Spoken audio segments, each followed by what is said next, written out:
আসসালামু আলাইকুম। হ্যালো সবাইকে, কি অবস্থা সবার, কেমন আছেন? শুভ সন্ধ্যা, প্রায় বিকেল, আরেকটু পরেই সন্ধ্যা হয়ে যাবে, হয়তো 15 থেকে 20 মিনিটের মধ্যেই সন্ধ্যা হয়ে যাবে। সো ছেলেকে নিয়ে যাচ্ছি একটু, এই যে এখানে সুপার শপ আছে একটা, মিনি প্রেসো, এইটা হচ্ছে আমার বাসা।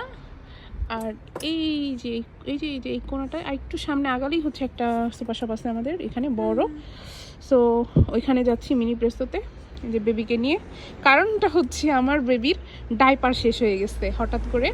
তো তার পাপা আবার ফোন দিয়ে বললো যে তুমি হাঁটতে হাঁটতে যাও, এক প্যাকেট আপাতত নিয়ে আসো, পরে আমি বেশি করে নিয়ে আসবো না। এই যে পাপা, কোথায় যাও, কোথায় যাচ্ছ? এখন এই যে ছেলেকে নিয়ে একটু যাই হাঁটতে হাঁটতে, কি আর করার। অনেক ঠান্ডা বাইরে, আজকে অনেক শীত, অনেক। ওকে, টাটা, বাই বাই।